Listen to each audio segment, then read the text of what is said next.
Dap Time, a time dedicated to applying principles that invigorate, motivate, and elevate. Dap Time, a time where dope, adventurous people think individually to mutually empower. Full episodes can be found at Apple Podcasts, Spotify, or on our website at www.itsdaptime.com. Don't forget to follow us on Instagram at DapTime21, Twitter at DAP_time, and Facebook at DapTime. Thank you for your continued support. It's time.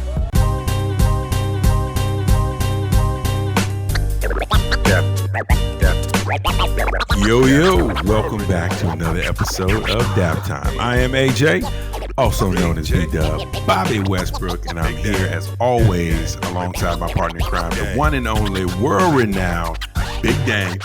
And that groove you hear is being provided by our in-house maestro himself. Nice. Three of us, as always, are thrilled to have you back for another conversation we hope makes you laugh, learn something, and live your life a little bit better. Today, Dap Time, we are going to wrap up a little bit bittersweet because we've enjoyed ourselves, but we're going to wrap up our conversation on family. We're going to dig into what wraps a bow around this thing, character. Together, I think we can build something great. So with that, we will no longer delay. It's time. Relax your spine, activate your mind. Let's get it. Dap Timers, we are proud to partner with Harrell Eyewear, as always, to bring you this episode. The makers of stylish and innovative luxury prescription and non-prescription glasses. For more information, you can get on over to our website, www.itsdaptime.com. Click on the partner link or go straight to their site, www.harrelleyewear.com. Harrell Eyewear, never lose your identity. What up, Big Dame? What's happening, bro? What's the good word? Oh, man, I got them laced up. Man. That means trouble. That means trouble for somebody usually. If they laced up tight, that means it's on. Not too tight because, I got circulation issues in my ankle. Right on. I got you. Hey, man, I was checking out the news, and I know based on where we are right now in the hoop season, we're getting some MVP conversation. There's a little talk about who's favored and stuff like that. So I thought it'd be real good, man, if we can kick off today just finding out, man, who are some of your favorites for MVP right now if you had to vote? Man, I think right now you gotta have, the usual suspects are up there. You gotta, of course, LeBron is up there. He's in the running. I think we talked a little bit off air, but we didn't know what was going to happen in Brooklyn, and with Kyrie and KD kind of coming together up there, and then with Harden coming over, when that came about, it was like, whoa, that are all three of them going to be? Is that three-headed monster going to be able to coexist and make it work?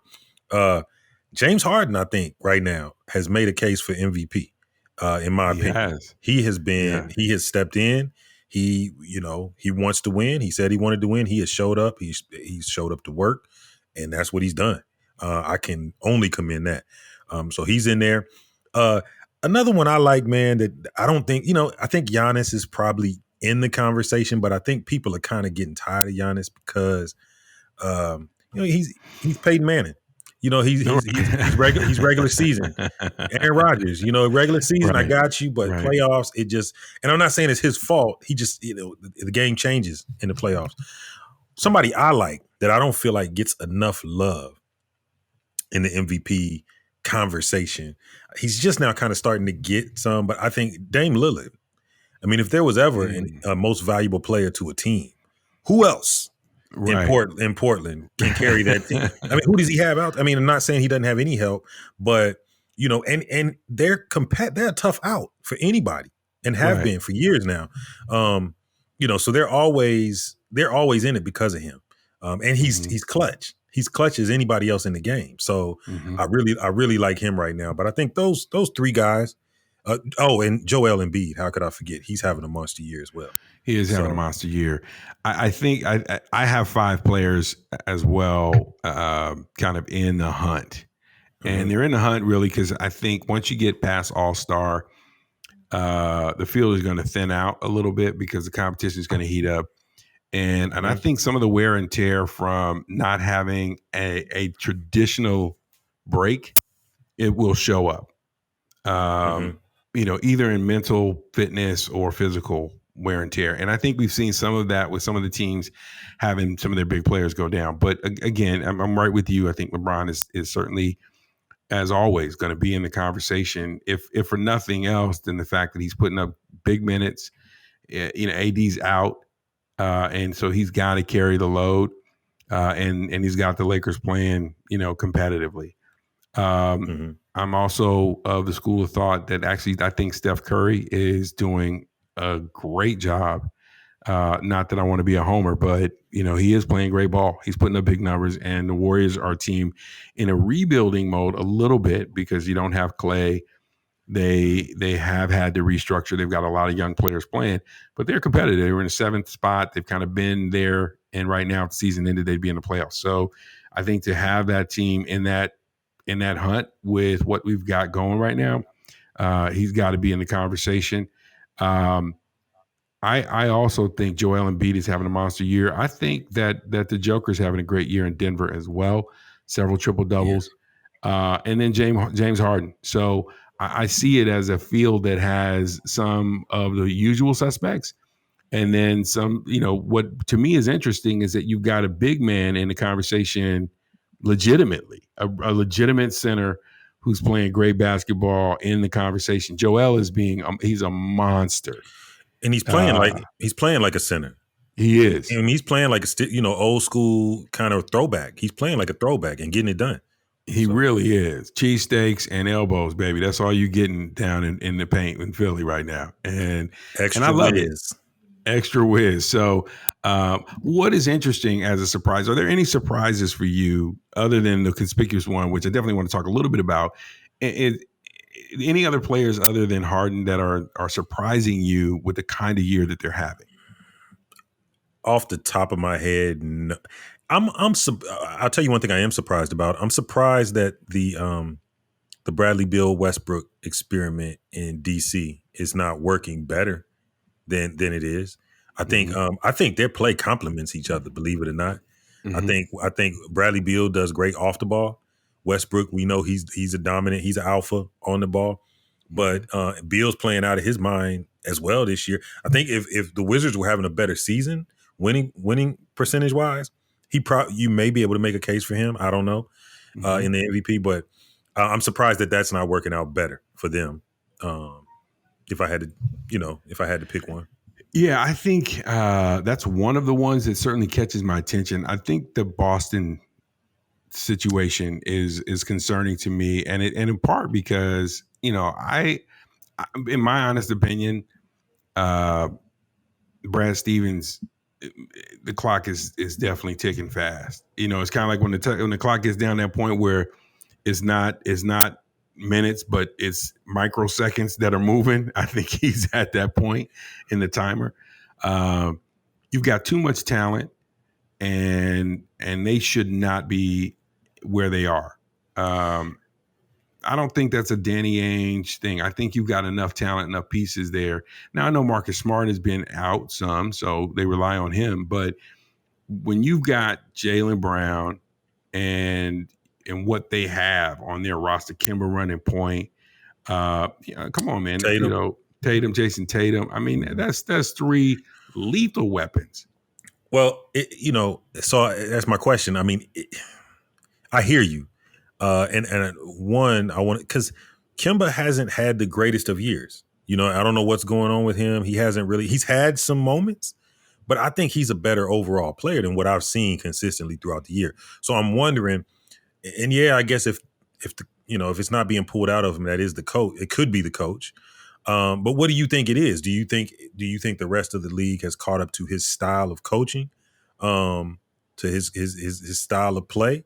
Or do you think the stars just aren't delivering? I mean, is it?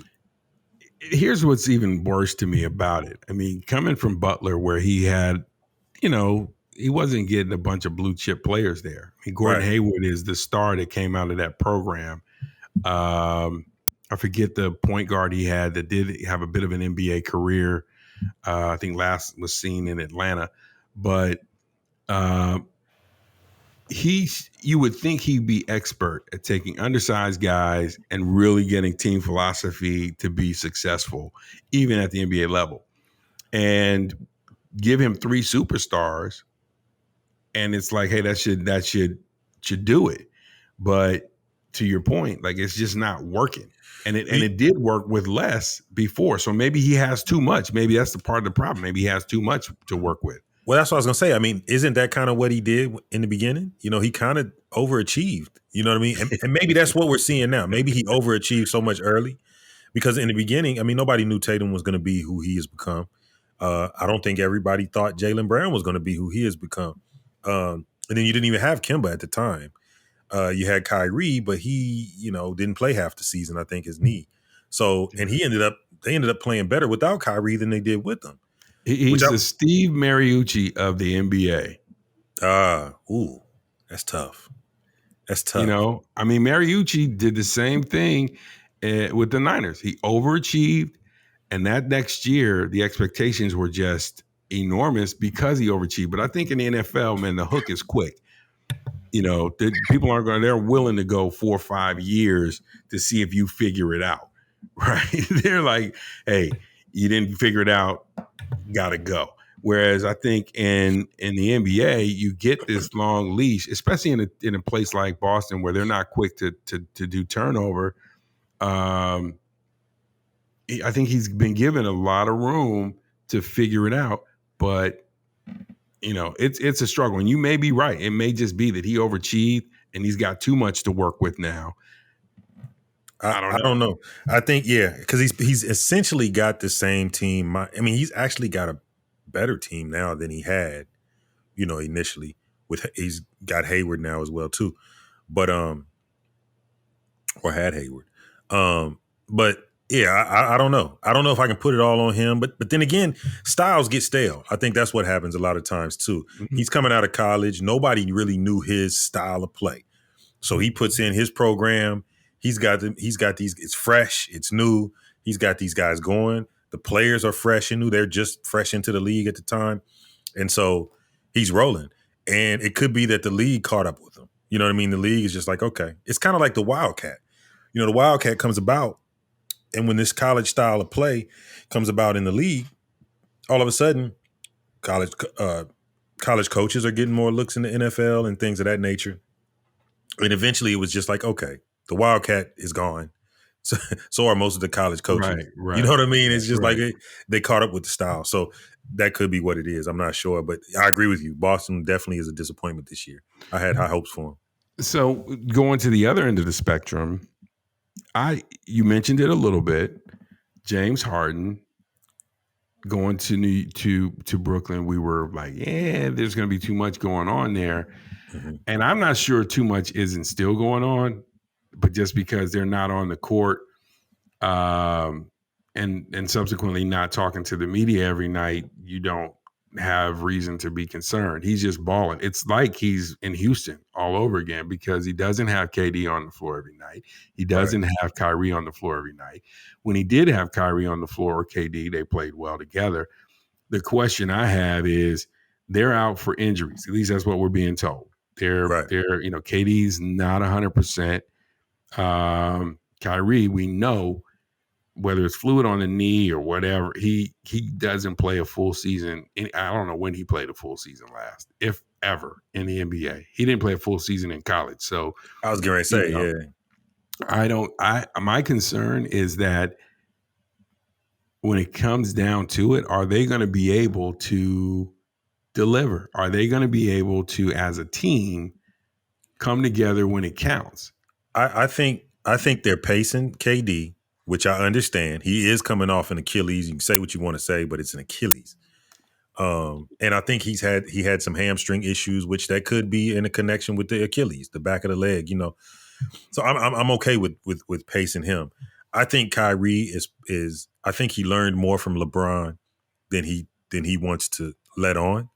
Mm-hmm. And I think one thing LeBron normally has done, he hasn't done it this year, but he kind of learned how to pace himself so he was fresh for the playoffs. You know what I mean? And I think I tend to think that's what Kyrie may be doing. It's a shoulder injury. I heard the other night. I heard it was his shoulder. He was out for that, and So I don't know. I'm not gonna say he's lying, but I mean, who knows if he's hurt or not? We know he has the knee issues, which have been chronic. So, but I think all in all, he's trying to save himself because when they played the Lakers, when they played the Lakers, he made sure he was there for that game. I think he wanted to win that game, and he wanted to compete against LeBron. So I think right now he's like he's licking his chops and looking for the playoffs, and he thinks he's going to get to the playoffs, and then I'll make my run. That'll be my glory. My big glory stance. You know what I mean? I don't disagree with you. I think that's probably what's going on. And we're going to talk about this in our feature conversation, which I'm excited about. But character, man, is so important. And I think characters is, and I'm not saying he doesn't have good character. I'm not implying that, but there's character in the way you win. And there's something to be said for the guys and women, men and women who gut it out. And I'm not saying you need to injure yourself, especially if you're the franchise guy and the team has sunk millions of dollars in you. We want you to be as healthy as you can be. But when you're in the heat of battle against a person who has been playing through something, they're going to summon up some grit that you just don't have because you haven't exercised it. Mm-hmm. I mean, maybe it's in there, but now you got to go and tap into something that they have been using for months. You tell me Kyrie going up against a Kyrie who has been pacing himself, going up against Jimmy Butler, who is gritting it out with a nagging injury. Jimmy Butler going to get him every time. Well, and that's what I see. I know everybody's picking Brooklyn to win it now. That's what I see happening. I see, it may be Philly. Philly's having Philly, and see. Here's the thing: everybody looks at Miami last year and they think it was a fluke because of the bubble. Yeah, it was a different year. I'll admit that it was a different year. Things may have been different had it not been because of the bubble. But what I saw was a team that fell in love with each other. Right? I mean, those guys, they loved each other. They loved playing with each other. They loved playing for each other. It's almost like they tapped into that zone. And they were able to roll back to the high school days when we were just playing ball. And that's what they were doing. So they were out there diving for loose balls. They were balling. You know what I mean? And that team concept really can overcome like a superstar. You know what I mean? Right. It can. Right. So Giannis, it doesn't matter that Milwaukee doesn't matter that you have Giannis. We got a team that can ball. You know what I mean? So I think that's what can end up happening if you're not careful. Is you run into the playoffs come and now let's all put our capes on and get on the floor and show what we can do. And it's like, okay, you running up against a team who's been playing together all year, and their mentality is, I don't care who you are. Right. We're not going to be denied. We've been working every day. You just got here. You know what I'm saying? Right. So it's going to be interesting to see. I think the playoffs are going to be really, really dope this year. I agree, man. Perfect point in which to segue to this week's break segment, which is Where Are They Now? Another hooper, our last episode, we talked about March Madness. It's definitely in full swing now. You got conference tournaments going on. A name crossed my mind the other day because I saw him and he is on the coaching staff for one of the teams playing now. Brandon Roy. Wow. Right. Okay. Brandon Roy. Now, Brandon Roy, he was all Pac-10. He was all American. He was Pac-10 Player of the Year, senior year. And he was a finalist for the big awards, the Oscar Robertson Award, the Wooden Award, the Adolph Rupp Award. So clearly made his mark. I think he averaged a little bit more than 20 points a game his senior year. And he had some big wins. He had a double overtime win against Arizona State, took Arizona to overtime, I think, in that year too. So really played well, came into the league with a lot of promise, drafted 6th overall, Big Dame. Mm-hmm. So that's lottery, right? Yeah. The Timberwolves took him. He ended up going immediately because of a pre-draft workout he had with Portland. They wanted him. So on the same day, drafted by Minnesota, they traded him to Portland. And he ended up spending 5 years there in Portland, but left the league early because of degenerative knee condition. But the guy's nickname, and he got it from the announcer of the Trailblazers, Brian Wheeler, the Natural. Wow. What a nickname. Wow. Right? The Nature Boy. The Natural. And he was known, man. I mean, I don't know if you remember Brandon Roy a lot, man, but the dude had a shot. He was a scorer. Right. Even with that rickety knee situation he had, he would put him up on people regularly. And it was really sad. I mean, all this promise coming into the league, and, you know, your career is cut short due to, you know, health reasons, right? But fortunately, he has landed in the coaching ranks. So he is on Gonzaga's coaching staff of all places, and potentially, based on the way they're playing, could be playing for national championship this year. Nice. Stay close to the game. It's good to hear. It's good to hear that he found a good landing spot. You know what I mean? Yes, indeed. University of Washington, prior to the Huskies, number was retired. So Brandon Roy, where are they now? This dude is still around the game. Big Dame, we've been spotlighting this month. Your call was the National Nutrition Month, and to combine that with National Women's History Month. So today, my friend, Agnes Faye Morgan. Yeah, I know. Right, crazy. I didn't even know her name either. Agnes Faye Morgan. Let's say, talk to me. 1884 to 1968. Now, Dr. Morgan, back then, so here's the thing. Women and nutrition, the history there is really interesting. Like, men were the primary pioneers in the field of nutrition. Mm-hmm. They were the researchers, the scientists. And even though women were coming into classes and being encouraged to learn, a lot of women, when they would get their education, would go and they would do fields of study around women's issues and children's issues, because men were just talking kind of in general stuff or about men, right? You're dealing with the climate at the time, right? Equality being what it was. Well, Agnes Faye Morgan, when she gets her doctorate, she starts out in that way, but in her early work, man, she did a lot of stuff around vitamin content in processed foods. Like, she wanted to really understand what is the nutritional value that you get out of processed foods. And she was first to demonstrate that a commonly used food preservative, sulfur dioxide, had a protective effect on vitamin C and a damaging effect on thiamine, which ended up being really pivotal. She also studied vitamin content of many important California-grown foods, wheat, almonds, walnuts, and the effects of processing them in nutritional value. She was interested in defining the cause of low weight in children and showed that small supplementary feedings with fruit, milk, and wheat germ improved the growth of school children.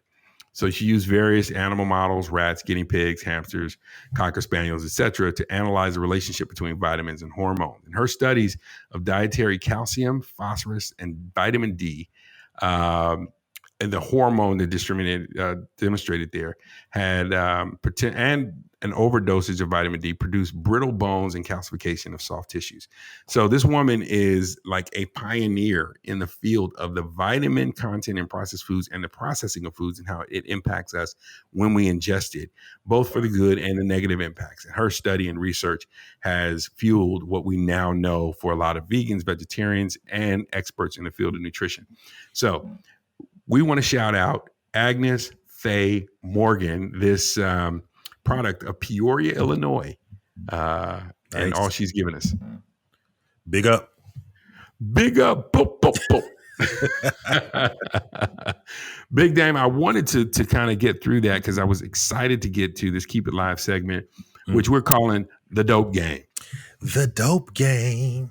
You know, there's been a lot of news lately. A prominent professor has now come out and said he has used heroin among other drugs and has been advocating for the legalization of drugs. This was something that you brought to my attention.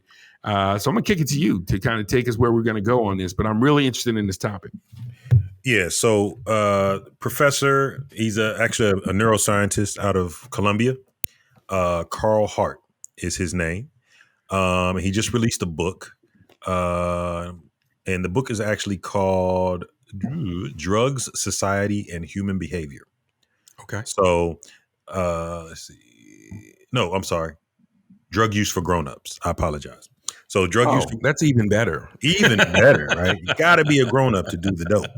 So, so interestingly enough, his take, this book is kind of talks about And I haven't read the book, so I don't want to quote the book so much as I saw an interview with him where he kind of had a healthy conversation with some people about his thoughts on it and his perspective. So his take on drug use for adults is that our focus, that for one, drugs aren't the problem. So the war on drugs shouldn't be on drugs, right? The drugs aren't the issue. The issue is one, what drives someone to abuse drugs. Okay, maybe I could follow that a little bit. The other issue is we need to put more time and energy into making sure that these activities can be done safely. That's more his line of thinking. So if people are doing dope, they're going to do dope anyway. So let's find ways to make it safer for them to do the dope. It's kind of where he's coming from, right? He does say he has done heroin. I don't know how many times he has done heroin. In the interview, I watched the interview just a couple days ago, and he said that he hadn't done it in over a year. Now, here's the interesting part, and this is what came. Some of this I'm not totally against, right? I do feel like we would be better off to not look at addicts, to criminalize them as hard as we do as a society. This is just my belief. Now, okay. I'm not saying let's make put heroin and crack in vending machines and just say go for it. I'm not saying that. But what I am saying is, if you get caught with some dope and you're obviously have a problem, that you're a dope fiend, for lack of a better word, I don't know that you should be thrown in jail immediately. You know what I'm saying? And I know there's programs and things, there's drug programs and things for people. And usually if you're in and out of jail, it's because the programs aren't sticking for you. I get all of that. But I think maybe, possibly we could put a little more time and energy into trying to find a way to just end this epidemic. And I don't know what that is, but without getting all into the weeds there, his take is when he did the dope, the heroin, he did it outside of the country, and it was pharmaceutical grade, which he notes that pharmaceutical grade heroin and morphine are essentially very similar drugs. Okay. But here's the thing. Most drug addicts I know, or that I've come across in my life, when they're running around to go get their fix, they're running down the block. They're not going to get on the plane and fly overseas and go see the doctor and say, hey, man, let me get some of that, whatever. And then watch me. How much should I take? Give me the dosage. They're not privy to that. So I think he's operating from a level of privilege that, if you want to call it that I would say 99% of drug addicts that I know aren't. So right. To say stuff like, I think it's okay to do drugs, but you have to do it this way. Well, most people that are doing it they could never do it that way. They have a problem. They have to have it. You know what I mean? So I just think it's an interesting conversation, because I think there is a community out there that is for the decriminalization and the legalization of all drugs. I mean, we've seen marijuana, we've seen the conversations, and we've seen laws be passed as of recent years with marijuana. But there's a group of people out there that they would like to see hard drugs be decriminalized and legalized as well. So it is an interesting topic to be sure, and I think actually in maybe one of the next couple episodes that we should maybe even dig deeper in this, because I do think there's two sides of this. I think the criminalization of first of all, the community of drug users is as diverse as any community there is on the planet, right? And that's not just the addicts themselves. And I think he represents a demographic that's interesting. The recreational user who happens to still be responsible, because I've been out of the country, but I've never been out of the country and thought, hey, while I'm here, let me since I'm here and I'm on vacation, let me coke up right quick. Like, I'm like, I just heard Germany's known for some good stuff. right. So Check them I out. think that, to even be in a state of mind that you're open like that is interesting. And to your point, the folks who are addicts, listen, as a society, we're turning babies into drug addicts out of the womb. And that's the reality. We've legalized every kind of dope there is that works for us and that we can get a tax on. So when you look at fast food, it's dope. When you look at a lot of packaged goods that are being sold by Procter and Gamble and Nabisco and all these major corporations, dope in some form or another. They have used chemicals to create a fiend of that product. And so when it works for the system, right?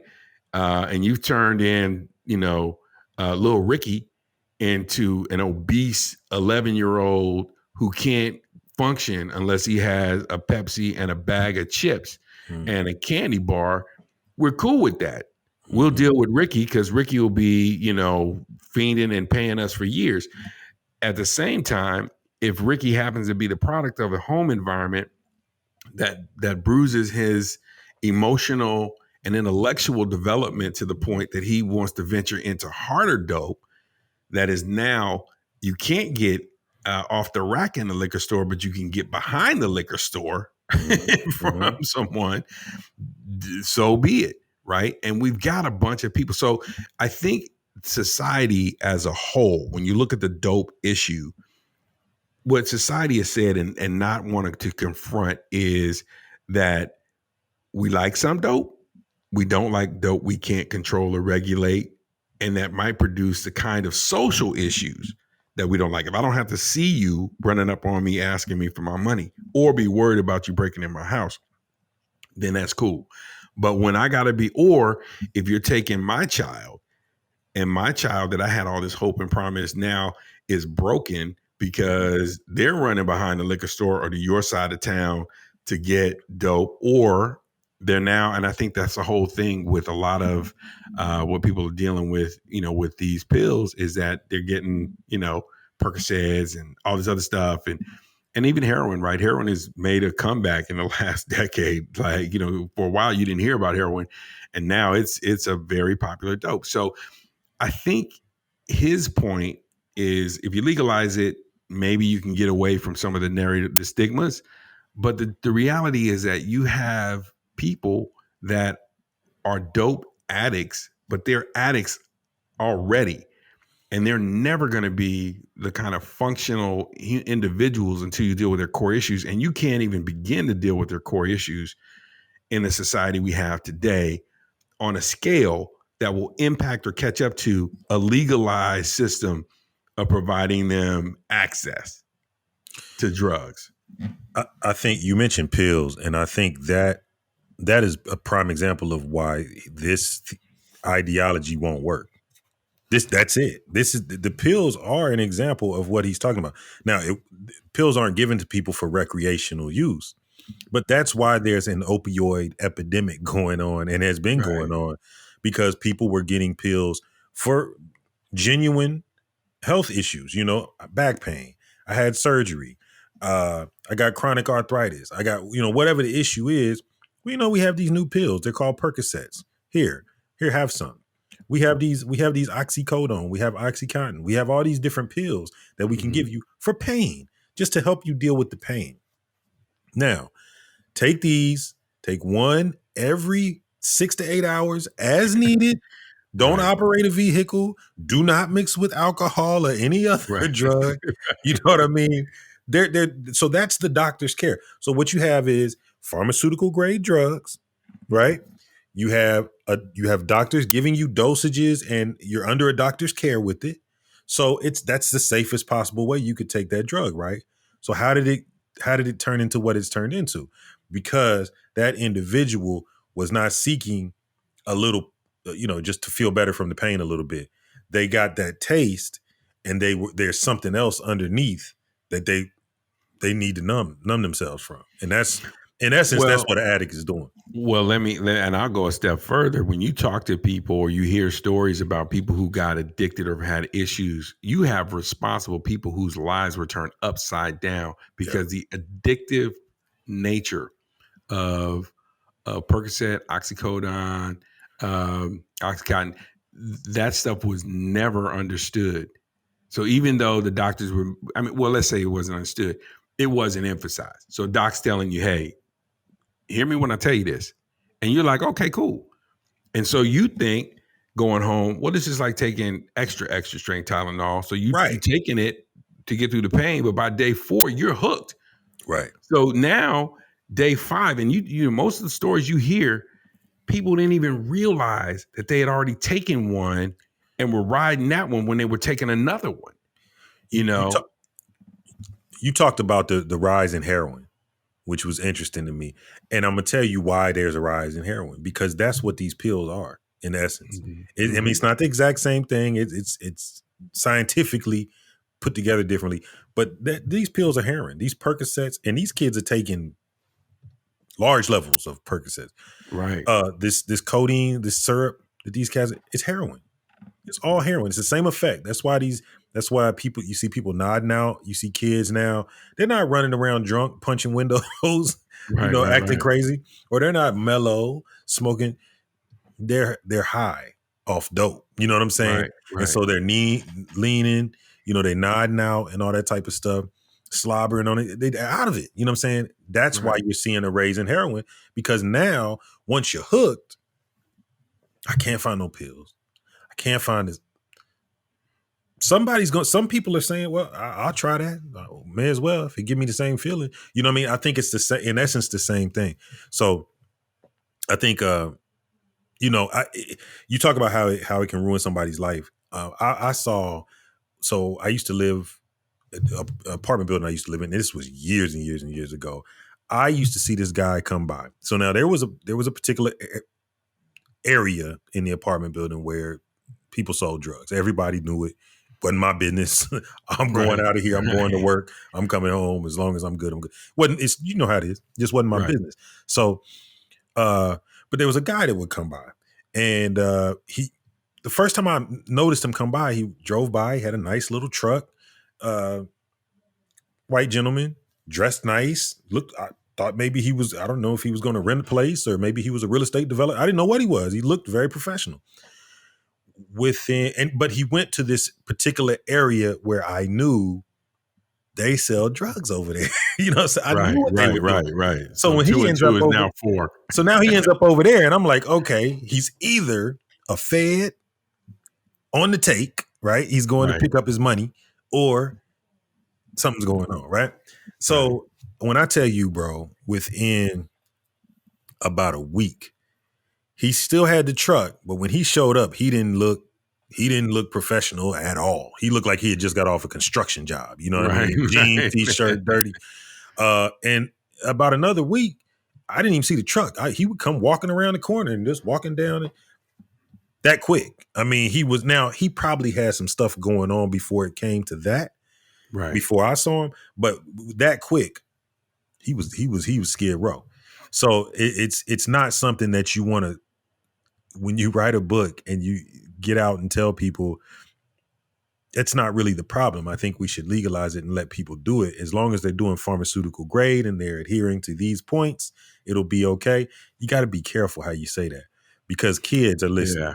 Yeah. And that's my major concern, because I think with a statement like that, what you're disregarding is the underlying issue that drives a lot of people to drugs. To your very early point, a lot of folks that ended up as addicts of opioids were prescribed that opioid at the end of an injury, an accident, a surgery, or something. And so this was like, look, we know you're going to be in extreme pain.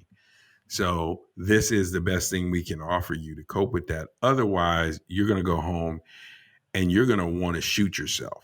Mm-hmm. Because of how much pain you're in, right? So we're gonna give you this as something to mitigate the risk of you losing your mind for the next 48 hours or 72 hours.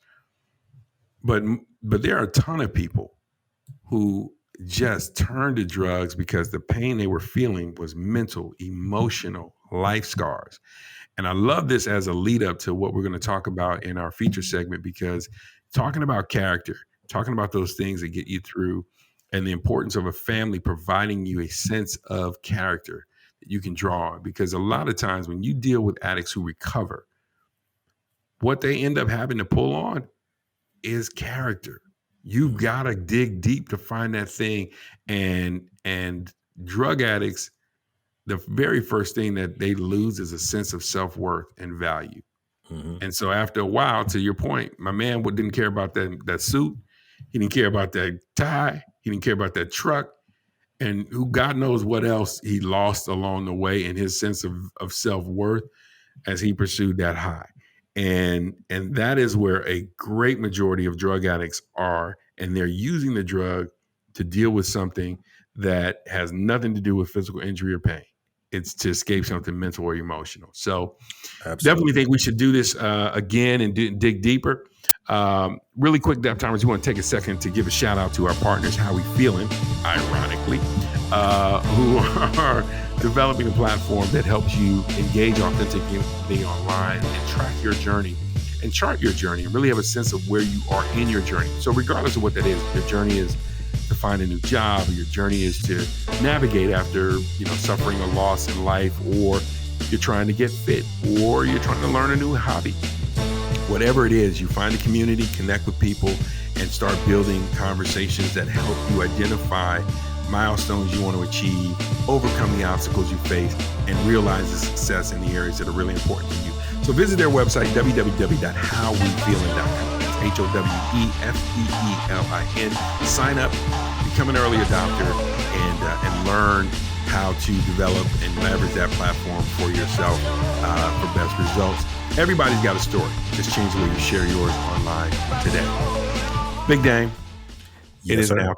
We are here to talk about our final installment of a conversation. Listen, when we started this out, it was families built to last many lifetimes. And we took a look at the major pillars, the key post that a family stands upon, those things that are going to be essential to a family's wellness. And we started out, you laid a foundation with love and talked about the two parts of that. You came behind that, talked about leadership and how important leadership is. And you got really deep in the weeds with the emotional health and looked at different aspects of that. All summed up, and it led us to this apex, right? The roof of the house, if you will, which is character. Everything in the family centers and falls under the character. It lives itself out in character, which I love that as a theme. So when you think about the character of a family, what character means, character attributes that really represent a strong family, what are some of the things that come to mind for you? Man, I think I love that you called it the roof of the house, because that's a perfect analogy. Basically character, and I looked up the definition. I gave it to Merriam-Webster this time, but the mental and moral qualities distinctive to an individual, right? Mental and moral qualities distinctive to an individual. So I think, just as you laid out before, we got love, we got leadership, we got emotional health. Character is the personification of that. So when it's done right, the personification of that is good character. You know what I mean? And sometimes when it's not done right, you still get good character out of that, right? Because I think the moral qualities shine through. So I think that's when you're talking about family, a lot of people will tell you all the time, I might say something to my brother, but you can't say something to him. Right. That's a character. That's a character trait. You know what I'm saying? That's like, yeah, but we're brothers, so we can do this, but you can't do that because I'm going to defend my family. That's a character thing, right? Some people don't care. Some people would say, I don't care. I don't like them neither. Go ahead. So it's a different type of character trait. Right. So I think it's very important. I think, but I think most importantly is that if you do those first three pieces that we've been talking about, then what we're doing from that point is just refining the character, refining the personification, refining the morals, refining your mental picture of yourself. Because in essence, your character is, to you, it's what you see of yourself, how you see your self-esteem directly correlates with your character. You know what I mean? So when you see people who kind of let themselves go, something's wrong, something's going, something's not right. So I think, yeah, in a nutshell, that's kind of what initially comes to mind. I always think about when thinking about the character of a family coming home one day and having a conversation, and we'll call it a conversation for lack of a better term that might fit, because really it was a one-way street. But I initiated by making a statement somewhere along the lines of, but Los and Troy's parents, and I think it kind of stopped right after that. Gets fuzzy at that point. Somewhere or another, there was an abrupt hitting of the brakes of what I had to say. Yep. Jarring interruption. But the following statement was made: as long as you call this home, I don't care what their parents do. Yep. Right. These are the rules in this house, and this is how we do things. Now, if their parents are willing to take you in, feed you, pay for your education, clothe you, then go over there and you can do what you want. Or if you got it so good as you can, make it on your own, be happy to do what you want outside this house. But as long as this is on, this is how we do it. Absolutely. And, I think those statements, that stance is critical to establishing identity, right? You know your house when you get on your street. You don't go knocking on every door. Is this my house? Is this my house? No, you know your house. You know what it looks like. You know what it feels like when you're in your house.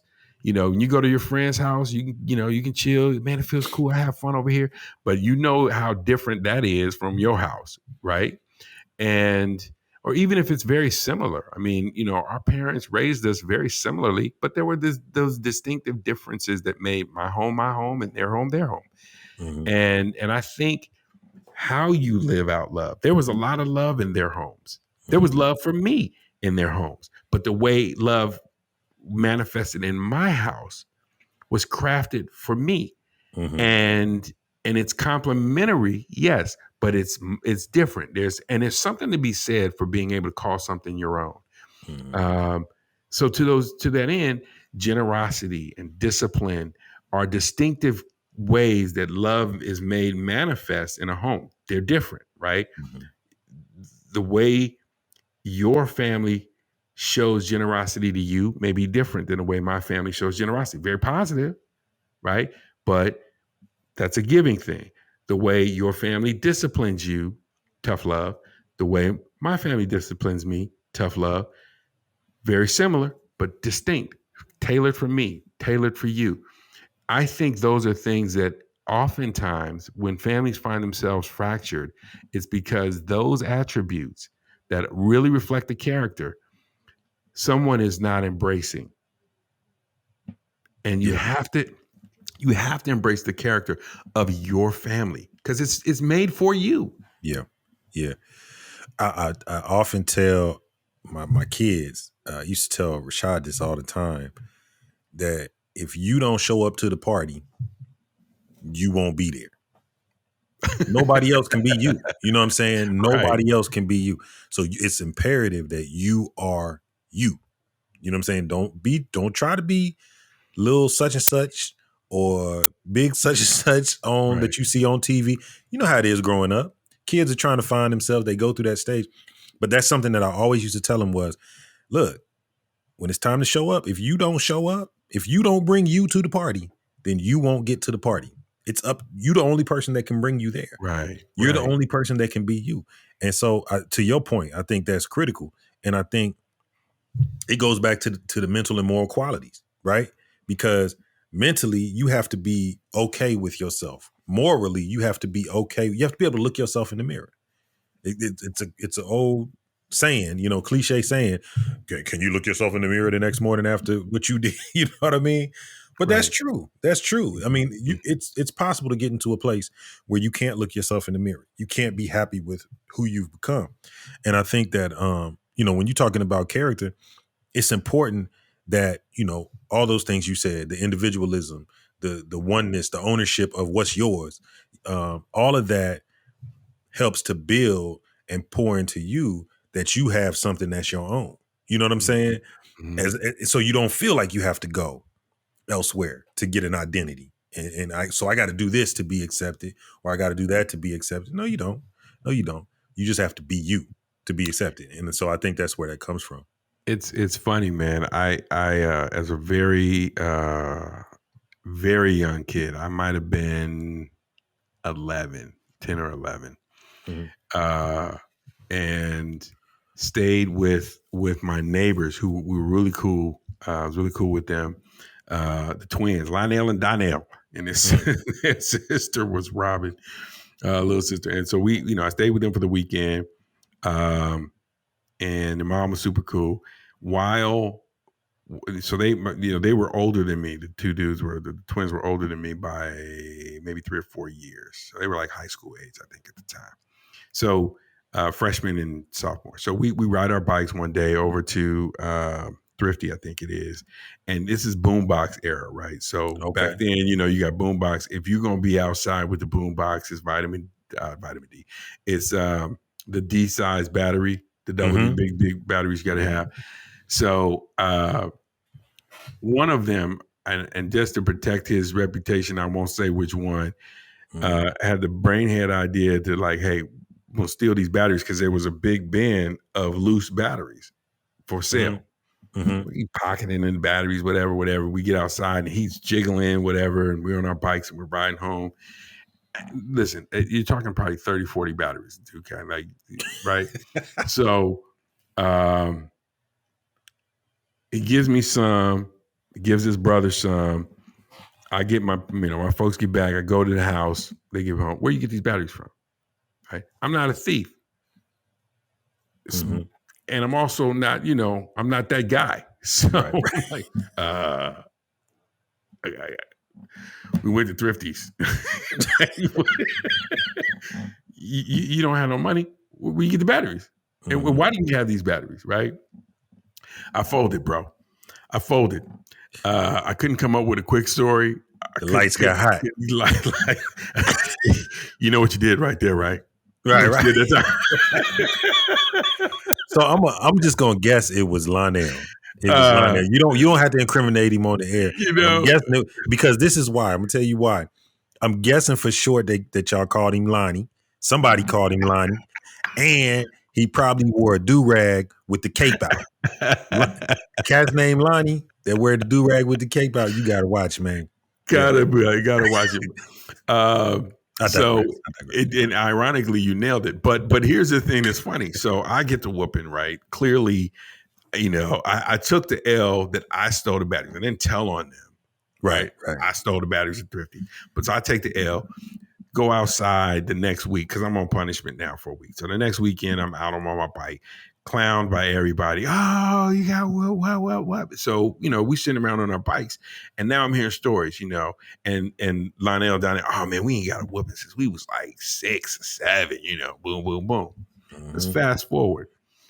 Not very long either. So let's go about 3 more years. I'm now freshman in high school. Huge argument next door. Lionel's moving out. Because he's now advanced his game in the street, and mom's is not having. Now, his mom's didn't play; she wasn't about playing no games, right? So, my parents were not, as he was advancing his street thing, they were tightening the reins. Like, no, you ain't going over there. You're not doing that. So there's an argument. He bolts out. So now he's not living at the house. When he swings by the house, he was swinging by when Moms wasn't home. So apparently he came by one time. She wasn't home. She's like running him up out of it. I want you over here with this and that, blah, blah, blah. And some things are said. She chases him to the apartment he was staying in. And within an hour or so, his brother comes over and Moms has a massive stroke, dies on the steps of his house. What? Right. So I share that story because it certainly transformed them. And I share that in part because there are those ends of the spectrum, right? Sometimes to really engraft, and I love that word engraft, to engraft the nature, the attribute of the characteristics of your family that are going to be solid, that will help that roof stand out. So when you get on that street, you can recognize your house in the dark. That work is hard sometimes. Mm-hmm. As a parent, you sometimes got to hold the line against popular opinion. Mm-hmm. Popular opinion says, no, let them try anything. Let them, you want to experiment. If they want to color on your dining room walls, let them come color on your dining room walls. If that does it, sometimes you got to hold a line. But in holding that line, you save your child from a lifetime of grief, and you save yourself from a lifetime of grief. Right? Absolutely. At the same time, creatively, the way my family expressed generosity, I remember a friend of mine, and because I didn't ask his permission, I won't say his name. He lost his mother when he was 9. His dad, they had him when his father was older in age. So his father was giving him a lot more latitude and freedom as we were growing up. Mm-hmm. But because of the way my home was set up, my mom and dad allowed the room in the house for him to feel like it was a second home. Mm-hmm.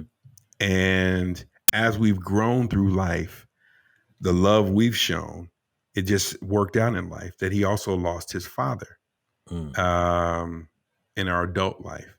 Mm-hmm. And my parents can still be surrogate parents for him of sorts. They love on him. They pray for him. They wrap their arms around him when they see him. They give him a place to see family. And I'm not, that we have other friends, close friends who've done the same for him. So again, sometimes the uniqueness of how you reflect generosity, how you express love, how you show strength, it becomes a buffer to the community, right? It takes a village. The community that raises your children, that next generation. And that is the pillar that we're trying to say here. Love, when your family stands right, it lasts many lifetimes, not just your own children, but it can extend out. And that's powerful to me. Right. Well, I think I like how you put that. I think all in all, the character is bigger than the individual, right?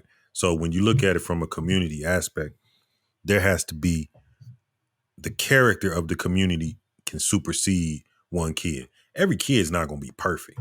You're going to have your moments where you run into the store and you grab something that might not be yours and run up out of there. You might have that moment, but do we get to a place where the community as a whole covers for you? Mm-hmm. Now we in trouble. You might have some people that elevate their game in the street. Okay. But do we cover for that person? You know what I'm saying? We might not go call the people on you, but do we do grandmamas and mamas and daddies and does everybody now? Is it okay? Is it just okay to do that? Mm-hmm. There used to be a time where there was an understanding that even if you were on the other side of things, there's just certain things you just don't do. Right. That's changed. You know what I mean? If you pay attention to the communities as of late, things have changed. Some things that used to not be okay are okay now.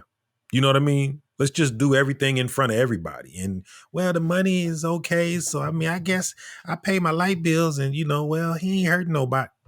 They gonna do it anyway. We make up all these excuses and we start justifying. And now what happens is our character is eroding when we do that. You know what I mean? From a community standpoint. Mm-hmm. I think it's important that we hold ourselves accountable. You know what I mean? I think we need to hold ourselves accountable as a whole.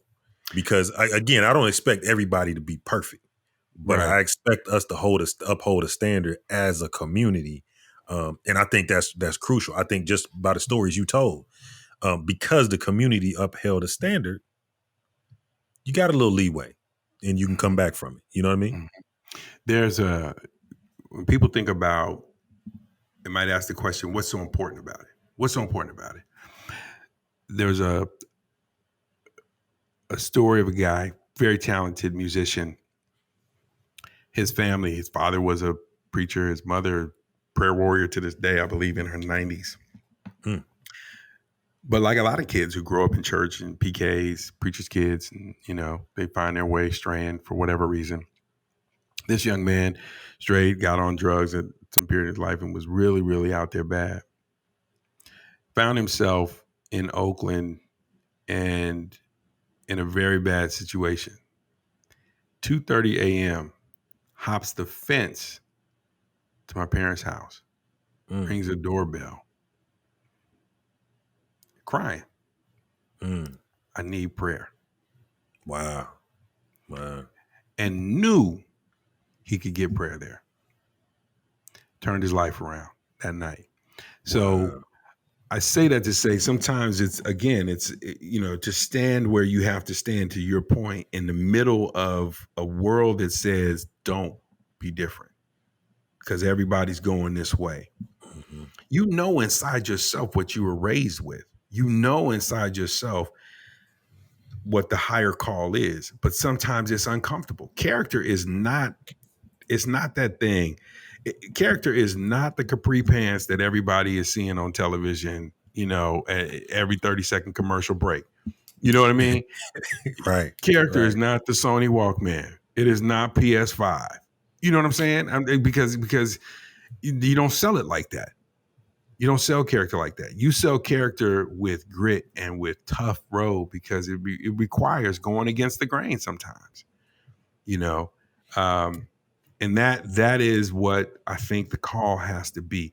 I think what we've said in this series with every conversation, and I think it bears repeating now, is the decision to have a strong family has to be one that is personal, and you have to make it with a commitment that you will hold the line as an individual. Now, you can look around. So if you go back at all of it and say, hey, man, I never got no love in my family. Nobody said I love you. Well, when was the last time you said it? Well, why should I say it? My daddy and my mama still here. They didn't say it. We said in the second part of this series, leadership doesn't have to be identified by your role in the family, or what your position calls for. If nobody's leading, you lead.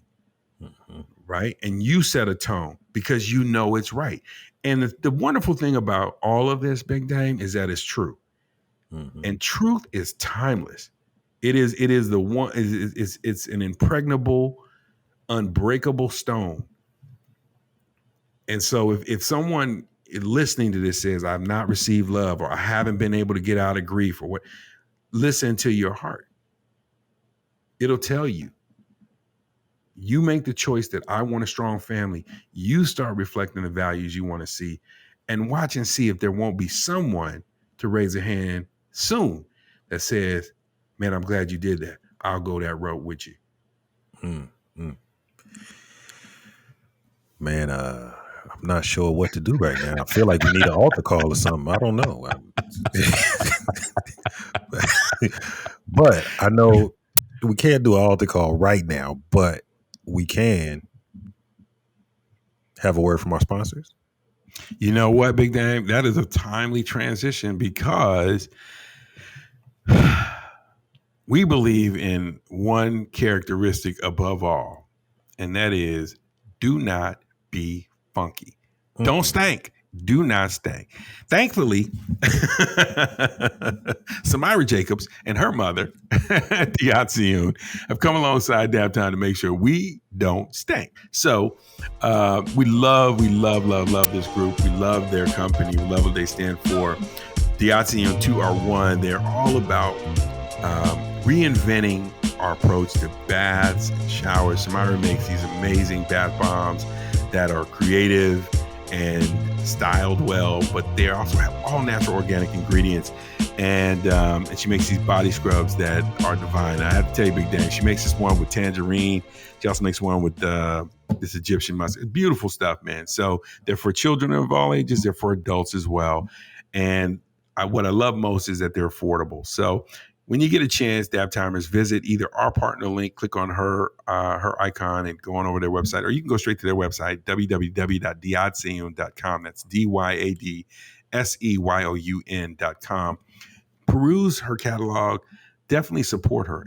As a 12-year-old entrepreneur, the story behind their brand, Big Dame, is that Samira saw the bath bombs in the store and told her mom, "Mommy, I think we can make these," when she was like 8 or 9. And her mother just said, "Hey, I wanted to do it because my daughter wanted to do it, and it was a way that we could have fun." Before they knew it, they were doing this, and people were like, "Hey, I want to buy them." And then they got creative and started doing more. Now they got a major distributor. So I really think it's a great story of a young entrepreneur, but even more of a mother and a daughter doing something out of love that becomes love they can share with other people. And it reflects a lot of what we talked about in the series: love, leadership, emotional health, and character. All of that together to build a home, even as a single mom and a daughter. So we'll definitely have them on to tell their story. But you, Dap Timers, can support them because they're partners of ours and they've got a great product. So, Diatsium 2R1. Big Dame, great time for some DAP DNA, those nuggets of wisdom and affirmation. What you got for us? Man, it's time for another installment of Mama Said. Woo! This is a time in the show where we honor mothers and motherly wisdom by paying tribute to the advice and sayings that we received back in the day. This is our way of telling Mom thank you and acknowledging that, as usual, what Mama says goes. Man, so this was a great series, by the way, bro. All in all, the whole series was just right on. Awesome. I appreciate it. You too. This one right here, man, I was torn. There was a couple of them because Mama says so much, and sometimes she's wrong, rarely. But when one comes up when she's wrong, I feel like I need to point it out. So I can remember, there were times where I remember when we were getting ready to move from Ohio to Virginia, right? So I was probably about 10, and it was I had gotten the news suddenly. I was not expecting it, but so one day I'm out in the yard, pedaling with my bike, talking to one of my friends from the neighborhood. My boy, to this day, is my boy. Like one of those friends that you don't remember meeting. You just known them all your life. One of those guys.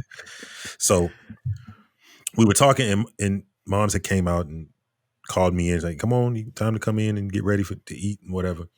So I said, "All right, man." So he was getting ready to go. So I was like, "We're moving in 10 days. I remember telling him, "We're moving in 10 days, bro. We're moving in 10 days. He's like, "All right, I'm going to be back tomorrow." So she heard me say that. And I think because she heard me say that, she didn't know how much I told him, don't want all my business out in the street, don't be telling everybody everything. And when I came in, she told me something that I'll never forget. And I think we've all heard this one. She said, "Boy, what goes on in this house stays in this house." You understand me? And for the most part, I agree. You don't tell all your business. Everybody's individual business is their individual business. But as we're going through this family series, and I was thinking just now, I think in some cases, Mama might have been wrong. Because the thing about it is, what goes on in the house don't never stay in the house. It always ends up spilling out of the house. And it's at school, and it's in the street, and it's at church, and it's at work, and it's wherever you are. What's going on in the house ends up outside. And I got to contend, it might be your business, but I got to contend with what's going on in your house when I come outside.